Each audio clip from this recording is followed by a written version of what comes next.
10 or 15 minutes early. I don't know if they're overbooked or what. I guess there's a time constraint as far as everything has to be over. They have to pack up at 4, so they're trying to keep all the panels tight. So if we end early, it's not because we don't like you. Well, maybe it's because we don't like that guy. But for the most part, you guys are all right. So welcome to the Meet the Georgia Ghostbusters panel. I am the founder and CEO, Chase Ambrose. I'm going to move this so you guys don't have the abstract of seeing a box and hearing a disembodied voice.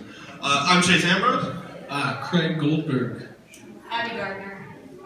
And these guys are fairly new recruits to us. Yesterday we talked a lot about the props and some of the prop building techniques and stuff, and if anybody has any questions about that today, I'll be glad to go into that as well. But today, for the most part, we're going to talk more about the movies, the cartoon, comic books, just sort of the ethos of it, all that is Ghostbusters, and preemptively, we're going to try to keep the discussion away from any reboots or reimaginings or anything that may or may not happen.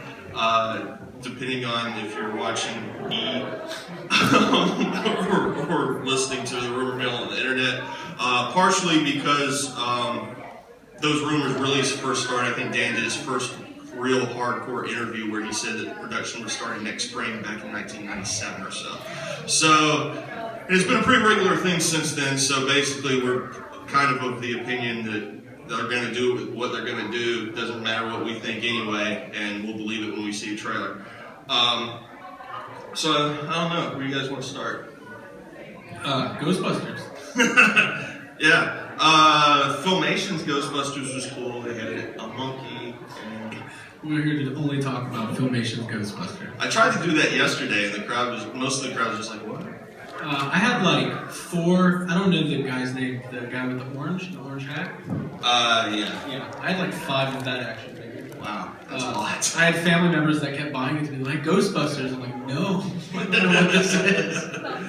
I see some familiar faces from yesterday, but just for the to go back over the Filmation thing, in the 70s there was a show that Filmation made called Ghostbusters that was about, I had Larry Storch in it, it had a guy in an ape suit, and it was kind of wacky and very much in the vein of F Troop. Then when they were making the 84 movie, they didn't know for sure what to call it. They didn't have the rights to the name Ghostbusters. And so they're shooting the crowd scene at the end of the movie, and the whole crowd's shouting, "Ghostbusters, Ghostbusters." Ivan Reitman calls the studio and asks them if they have the rights. They're like, "Well, not yet." And he goes, "Well, you better get them," and holds the phone up. So then flash forward to after that, Filmation realizes that they own the rights for a cartoon. So they make a cartoon based on their original TV series and call it Ghostbusters. Pretty much to capitalize on kids' ignorance and make money off of the to trick everybody and make money off of the film. And so Columbia wants to make a cartoon based on the movies, and they can't use the name Ghostbusters on its own. There's already a Ghostbusters, so they call it the Real Ghostbusters. So the irony is that the real Ghostbusters actually weren't the real Ghostbusters, they were the second Ghostbusters, but it is what it is. It is what it is. So that's Filmation Ghostbusters. Thank you. So I don't know. Let's see. How do we want to do? Well, let's first talk about the Georgia Ghostbusters. What made you guys are pretty new? What made you guys want to join us? So we're from Atlanta, and you guys are based in Macon. And I've kind of been following.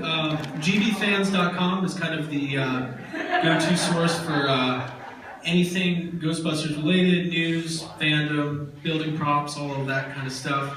And so there's different franchises all over the country and the world now. And we started doing the uniforms, and it kind of always starts with, well, I should buy a flight suit and get a patch. That'd be fun to wear to a convention. And then you get to the convention and you realize you want more.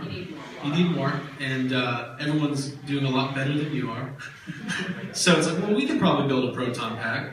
And then you get on the message boards and you realize there's no way I can build a proton pack. It's super expensive, enormous problem. Exactly. Yeah. It's a long. It's a long haul. But yeah, so we started coming to events maybe about 1.5 to 2 years ago. DragonCon, we did the big PKE surge, which I'm pretty sure has got to be like the largest gathering. It is. It's the largest annual gathering of Ghostbusters fans. Not to derail, but I guess that's a good way to talk. Mitchell, would you close the door, please? Yes. People are looking in. You don't get the show for free, kids. Well, I mean, you do, but you got to at least come sit down. DragonCon, of course, is a huge convention in Atlanta every year, and in that convention, we hold what we call PKE Surge, which it started out as its own thing. Now it's kind of combined to an extent with the convention, meaning that we have panels and we have sometimes we have guests when we're able to get them. Ernie Hudson was there year before last, and great guy. And then we do things like we have our own games. We have a dinner that we do. There's like a scavenger hunt type thing, and we have a parade. I can't forget the parade. Last year we had almost 100 Ghostbusters in the parade and 7 Ecto-1s, including one that was an accurate 59 millimeter. It's a great time. Even if you don't go to the con, because the main expense of the con is the hotels, and they're hard to get. They sell out pretty quickly. But even if you don't go to the con, the parade is worth the watch. It's a huge parade of pretty much any and every fandom that's out there, and we always try to make a good showing in it. But so that's PKE Surge. Yeah, and it's a lot of fun. And then just getting back to the Georgia Ghostbusters, you'll never meet a greater, nicer, more accepting. Sometimes there's like a stigma out there, like in the world of fandom, where there's exclusion, or do I fit in, or do I have all the right stuff? But these guys are super welcoming. Super welcoming. Super welcoming. We bro down. Yeah. Do we? Wheat pizza. Wheat pizza. At the mellow. That's the dinner. The Yeah, the dinner. Overwhelmed the mellow mushroom in Atlanta. Yeah. A lot of Ghostbusters in uniform. They usually give us the whole top floor, It's and we usually fill it and have a couple sitting downstairs. Yeah, we do a little awards ceremony. Yeah.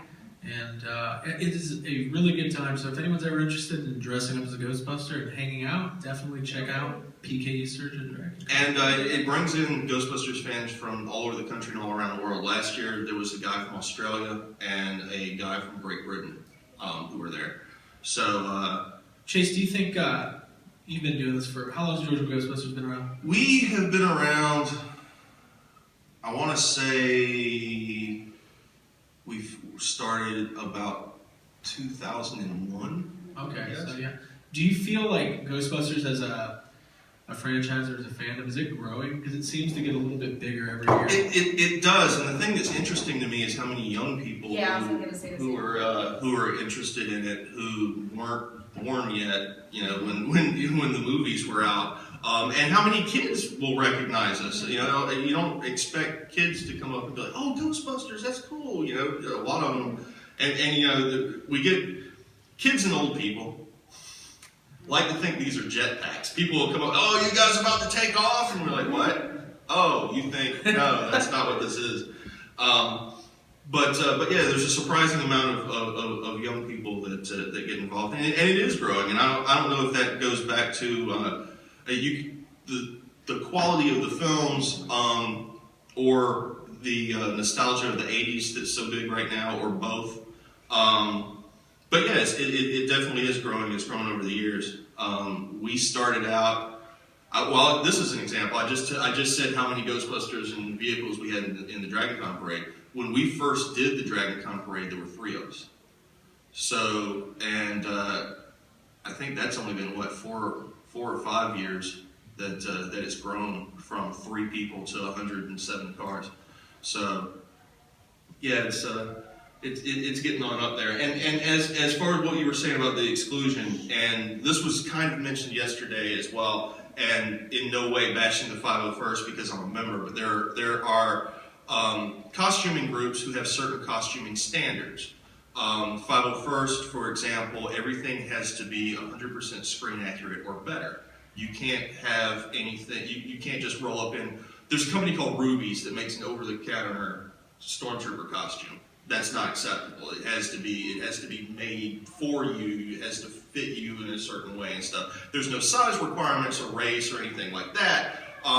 Like anybody, a black female, for example, could be Grand Moff Tarkin. It doesn't matter. But the uniform itself has to meet certain criteria. We don't really do that. We're pretty much, and I think part of that is because we have so many members who are 501st, is it's kind of a good outlet for us to just be like, oh, hey, you like this? Come on. Mm-hmm. Ghostbusters are misfits in general. Yeah. Yeah, exactly. It traces back to the movie, I think. It's a good sense of camaraderie, and I like it. You like it? I like it a lot. If you think about it. Yeah, no, it's true. I don't feel the intimidation factor, even as a female entering the world of the Georgia Ghostbusters. There's not a bunch of us girls, but it's really nice to be welcomed into the group. And there's gonna be some girls. there's gonna be a lot more girls. There's gonna be some girls. No segues. No segues. No reboot. Yeah, hot topic. It's not even really happening. No, but seriously, like if you look at Ghostbusters, it's these guys who are just kind of getting fired from their university jobs. Which, if you look at Bill Murray, he definitely had no plans of ever doing anything else. Like he was just gonna ride that one out. And then, yeah, it's about three guys just starting a business because they kind of have to. Because they've spent their life researching the paranormal, and everyone's like, what do you do? And actually, we have a new member who's here this weekend who is in the 501st as well. And he joined us technically at DragonCon, but he didn't believe that he had actually joined, because he basically came to the table and said, "Hey, I got a flight suit. I want to kind of do stuff with you guys." And I was like, "All right, cool. That's exactly how we started. I was like, "Cool. Here's a Georgia patch, and welcome aboard. Here's the website. Add me, and we'll add you, and there you go." And he was like, "Well, maybe this isn't the right guy, because there's not." He didn't ask what I had and how, didn't see what my uniform looked like. And I kind of base our membership on Winston's being hired. Because it's just like, hey, this is the guy that's here for the job. Beautiful, you're hired. Right. I always found that interesting, like nobody else applied for that job. Like, at that point, the Ghostbusters are like they're on the news, like getting national coverage. CNN, Time Magazine, and they put out this ad, and there'd be a line out the door, like you see when like Walmart has like a career day. So, but yeah, good for Winston. He got that on lock. And Ernie, I can't say enough good things about Ernie Hudson. And I'm not going to say anything bad about Bill, but he's just, Bill Murray's just Bill Murray, and he's sort of an animal of his own creation. But and Dan's always been great with the fans as well. Like if you go to a Crystal Head signing, especially if you're in gear, and it's partially just to get you out of the way, but he'll get all the Ghostbusters to come up first, and he'll sign their stuff, talk to them about what's going on, and shoo them out the door. But Ernie will take time with you. He'll autograph stuff. He's a really, really good guy. Let's see. I'm trying to think of a good Ernie Hudson story. He told me one the last time I saw him, and I was like, I got to remember that.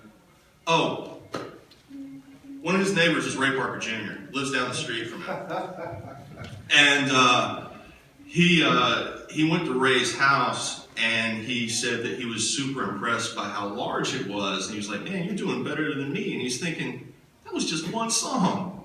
That song's been good to you, man. And the way Ray explained it was, of course, the theme song to Ghostbusters, they got sued because it's very close to I Want a New Drug by Huey Lewis and the News. Very close. And Huey Lewis and the News won. And basically they approached Huey Lewis and the News first to try to get them to do a song for the movie, and he turned them down. And so then they went into the production with Ray Parker Jr., and then that song came out that sounded like one of his songs, and that's actually part of the reason that he did the Back to the Future soundtrack, is because, well, I might as well get paid for it up front, because they're going to do it anyway. Yeah, they're going to But the studio didn't know that that was going to be the theme song at the time. They actually thought that Cleaning Up the Town by the Bus Boys was going to be the theme song. So the way they did it was they had all the liability for the song, but Ray Parker Jr. got all of the financial credit for it. So when the lawsuit came about, it hurt the studio, but it didn't hurt Ray in any way. So that was a funny little tidbit that I got from Ernie. Yeah. Do you feel that like Ernie gets kind of the short end of the stick when it comes to describing the original Ghostbusters? Because they always mention Bill and the other guys, but they never seem to bring in Ernie. Absolutely, and that even goes back, if you look at the original movie poster, he's not on it. Yeah, and you know, there are theories that range anywhere from, you know, it's a racist issue to just, well, actually, let me backtrack. When the script was originally written, it was supposed to be Dan Aykroyd. Actually, in the first original script, Harold Ramis wasn't even supposed to be the character. It was Dan Aykroyd, John Belushi, and Eddie Murphy were supposed to be the three Ghostbusters. And that script is insane. I believe you can find it online now, or at least parts of it. It jumps, there's cross-dimension jumping. The Ghostbusters are more like ghost cops. They have helmets with like these wands on each arm, and it's completely insane. And Ivan Reitman said that at the time the movie was made, it would have cost like $500 million to make the script the way it was written. And so Ivan passed the script off to Harold Ramis and was like, clean this up, and then that's how we ended up getting the script that we wanted. Eddie Murphy dropped out to do Beverly Hills Cop.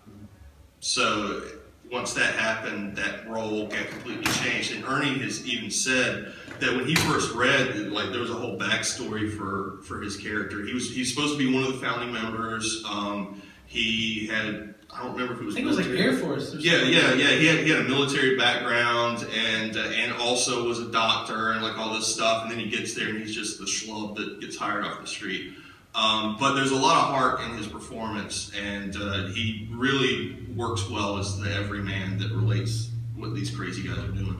Right, and like it kind of sucks for him too, because like last year with the 30th anniversary, they did the re-release in theaters and the Blu-ray release, and Ernie Hudson was doing so much press and doing interviews, like podcasts, and you saw him popping up everywhere. And like he's not even on the poster or the cut, like all the promotional material. This is the guy out. But he kind of mentions that too in his interviews. Like, he doesn't shy away from that. He doesn't say like, yeah, whatever, it's not a big deal. Those guys are SNL and Second City. He's like, no, yeah, that was terrible.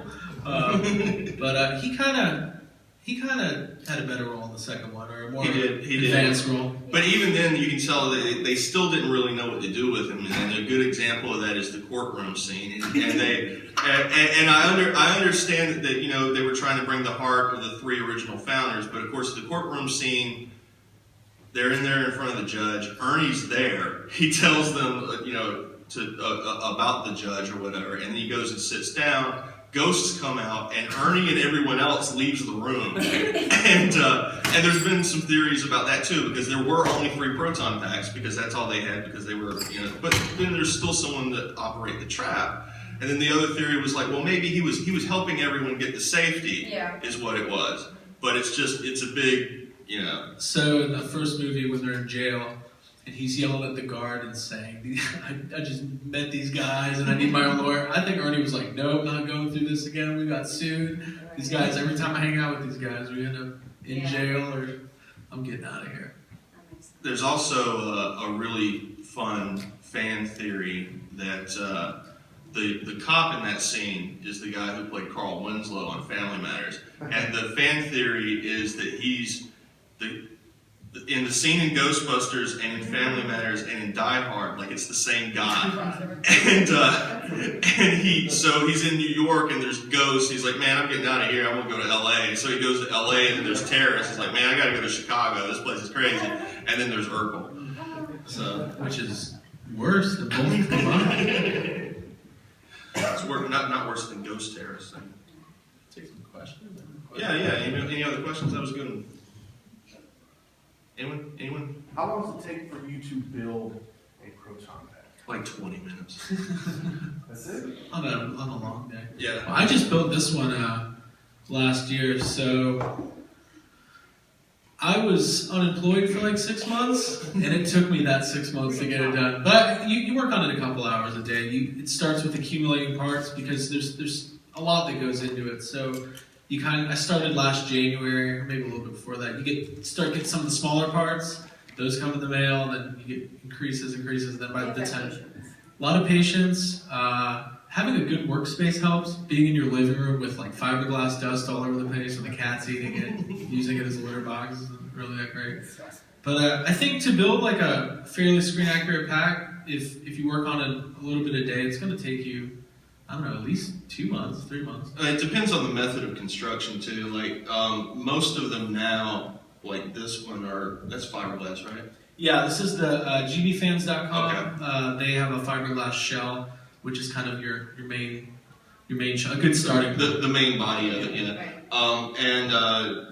So if you do a fiberglass shell, you have the shell, then you have the other pieces. There are vacuum form shells as well, which are super thin and need to be reinforced with fiberglass usually. So that takes a little longer because you have to build it up. Back in the day before we had fiberglass, we built them out of wood, and like the cyclotron, the big round thing in the middle, was a pie pan, and we had washers, and so that it looked pretty close. And you can still get them. I mean, there are guys that build them out of cardboard and Sintra, and you can spend as much time and money as you want on it, pretty much. This one is a custom that me and a buddy of mine designed. That our thought behind it was kind of combining the real Ghostbusters a little bit, mainly with the gauge, the extreme Ghostbusters in the movie packs, and kind of moving it forward too, just like what would the next generation pack look like if you used all this technology that you had before. And this one is almost completely wood, with a thin fiber shell over it so you don't see the wood grain and stuff. But again, it's all how much time and how much money you want to put into it.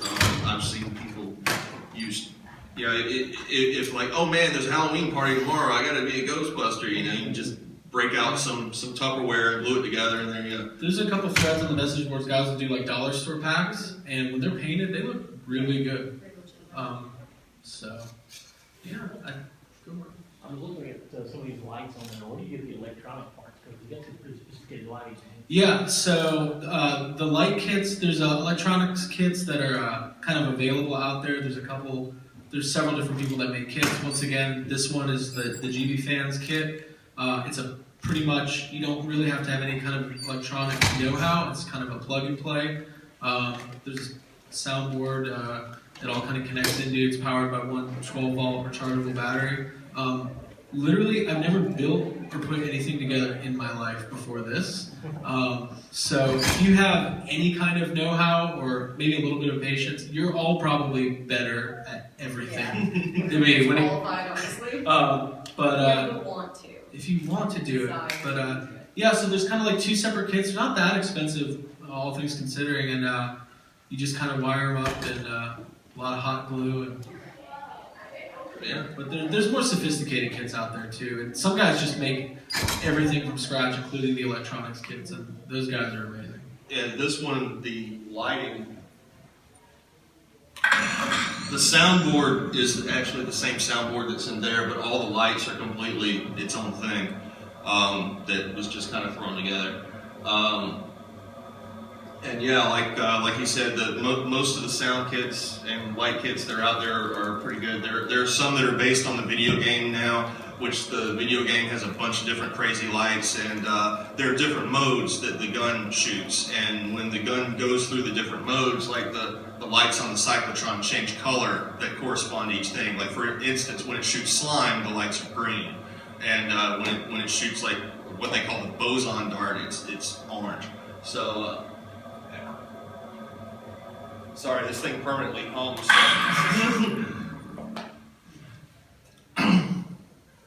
Do you have a lot of people that do custom or theme type packs like steampunk pack or stuff like that? What are some of the coolest ones that you've seen? I'll tell you one of the coolest ones that I helped participate on, and I'm not encouraging alcohol abuse. However, At the Boston St. Patrick's Parade, on the day before the parade, I think about 10 or 20 of us are at a friend's house.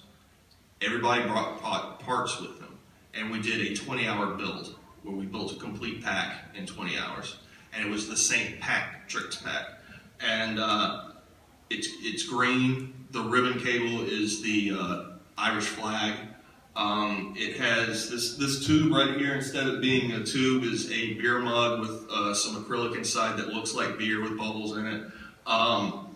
And we, of course, were drinking when we put it together. And so a happy accident occurred where some of the lights are upside down and it cycles the wrong way.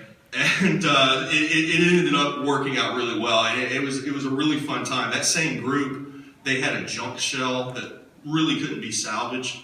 And so for the 4th of July, and a lot of people got mad about this, it was hysterical. I thought it was really fun. They, for the 4th of July, they painted it red, white, and blue. And took it to a field and put fireworks in it. And had it shoot fireworks off, and then at the end it exploded. And people were so mad. They were, oh, that was a good shell! And it really wasn't. It was really, you would have had to spend so much money on fiber to get the shell to look right that you could have bought a new shell. But yeah, so those are a couple for me. What about you? Yeah, I mean, you'll see themed packs out there. Also, go for it. We've had some ideas for theme packs that we've never actually followed through on. The Jurassic Pack that was going to be one of them. And Pack to the Future. Back to the Future. We thought about doing a Back to the Future theme pack, and then for the Jurassic Pack, we wanted to do the Barbasol can, like on top. Yeah. It's a dream that we'll one day. But also, you see a lot of people doing different props or Yeah, we've done some. from either the cartoon or the movie, or kind of their own takes on them. You did one. I did the Fright Features Janine figure from the Kenner line. She's got like a pink jumpsuit and this like yellow ghost grabber, which we used the original, the gun. The Nerf Ghost Popper as a base for that one, yeah. And like altered it with like a toy rake to make the end, and I like spray painted it. And it was pretty tight. We did like a ghost trap too, like the containment unit, and we did like an altered military box. And that was pretty sweet. Because yes, sir. No, because the movies there's only 2 movies, and as far as the equipment goes, you have you got the trap, you got the PK meter, slime blower, proton pack. So there's kind of a lot of room for imagination, and you see some really cool stuff. I've seen some good steampunk packs. Yeah, seriously. It's always, when you go to cons like DragonCon and stuff, you meet people who sometimes they might not be part of the Ghostbusters group, or the community might have no idea who they are, but they've built something that's just so amazing. There's a guy, Patrick. who? Oh yeah, last year he had, when nobody knew what it was at first, he comes up in this suit that's a really odd color, and the logo is kind of black and purple and green, and his pack is white. And the colors are all like pink and stuff. It just looked bizarre. It was a negative pack. If you took a picture of him, and then flipped it to negative, everything was accurate. The suit was khaki. The patch was correct. All the colors of the tubing, everything was 100% accurate. Right. And when I first saw him last year, I was like, "What's going on?" Yeah. Like you kind of get a little judgmental. Like I don't know what this. Yeah. We thought he was a Charlotte Hornets fan. But that was pretty amazing. But it's super tight once you see the reverse. Yeah. And the guy did an Iron Man pack. Did you see that? Yeah, the Iron Man pack's pretty cool. A lot of mashup. And how could I forget the same guy who hosted us in Boston has probably one of the most famous custom packs ever. He did it also to see how the community would react, and a lot of people got mad. It's a Hello Kitty pack. It's pink, and it has the sound card that he developed for it. When you turn it on, it has these like magical sounds and like sparkly sounds. And when you hit the button to shoot it, if you focus like the end of the gun on something, it actually projects a Hello Kitty face, and it plays, instead of the Ghostbusters theme, it plays the Nyan Cat song. So yeah, it's pretty out there. And the community is really great. If you're working on one of these, like I remember seeing like they needed for the labels, they needed custom colors, and like the guys who make that stuff are like volunteering their work and sending stuff out to, because I think people in general like seeing those things come together. Because somebody does a proton pack build, you kind of Yeah. We've seen a lot of them, so it's kind of like, yeah, but then when you see something different, it's like, oh, that's pretty intriguing. So. Yeah, I like your custom ideas. The two that I had thought about doing was maybe doing one OD green as a World War II era. That would be very looking cool. pack, or doing one as a General Lee pack, just an orange, and have it where it when you shoot it plays the Dixie horn. And That has to happen. That should not be a thought. That should be That's the something. next 20-hour pack. and my idea for the cyclotron was instead of the 4 lights, like that was going to be the rebel flag, and the stars would light up or whatever. But yeah. It's a fun template for modification and creativity, I'd say. It's really cool. Let's see how we are. We got about 15 minutes. Yes. What are your reactions to the new Ghostbusters movie? Oh, late arrival. We weren't. Yeah. I'll let you. But so I think I'll start off by saying that I don't think there's one uniform opinion. I think any franchise, I mean, Star Wars, there's people who just love the prequels. I haven't met them, but they're out there.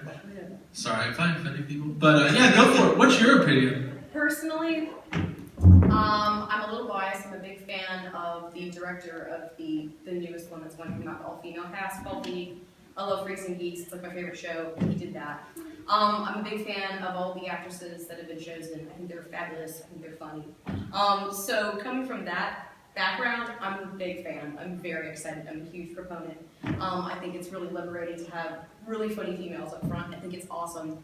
I think Kristen Wiig is she's my spirit animal. I love her to death. I'm really happy to see her on screen.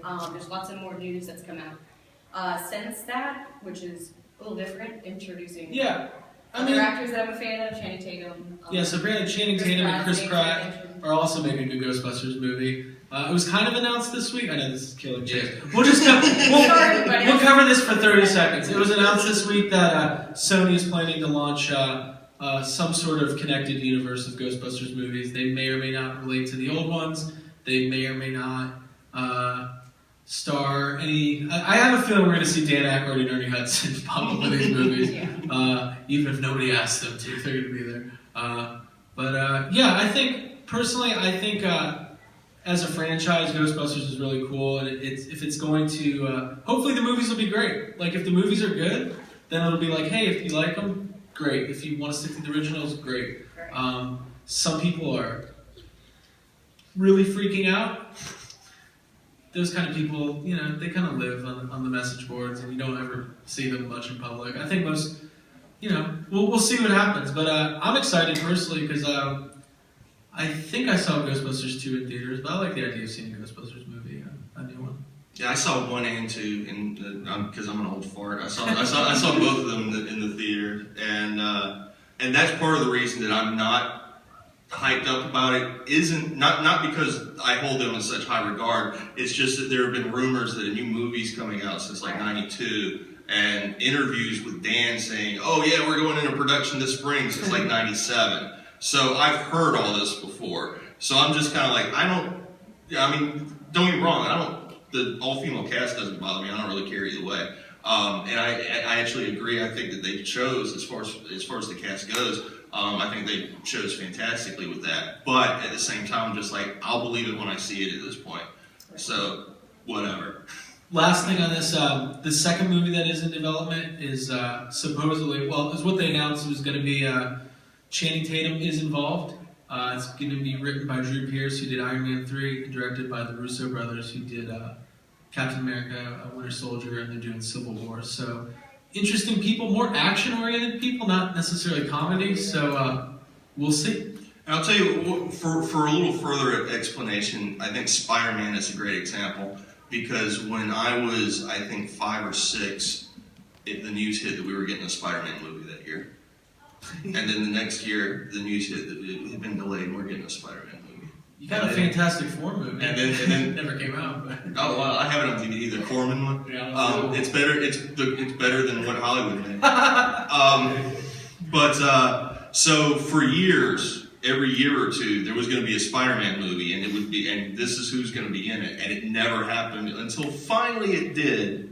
And then Sony imploded on itself, and all they could do is just make the same movie over and over. And that's kind of my fear with this, is that it took forever to happen, And then once it happens, well, this one was pretty good. Well, this one was, well, why are they starting over again? Well, what are they doing now? You know, that's my, it's the Hollywood system, that's the problem. Well, it could turn out that Bill Murray's been right all along, because I read an interview with Ivan Reitman last week, and basically what happened when Ghostbusters 2 was made, just to get those guys to the table, pretty much Bill Murray, they gave a piece of the prize to everybody. Everybody had ownership rights over Ghostbusters, and because of that, it pretty much locked up the franchise. And I guess they've settled it, whatever they needed to settle with Bill Murray. So, well, here's a little bit more on that. The franchise rights are split 5 ways. Sony owned a share, Harold owned a share, Dan owned a share, Bill owned a share, and Ivan Reitman owned a share. And all 5 had to sign off before something would happen. And so Bill has, people like to bag on him for, why don't you just do it? But he has been our best protection against a bad sequel for years.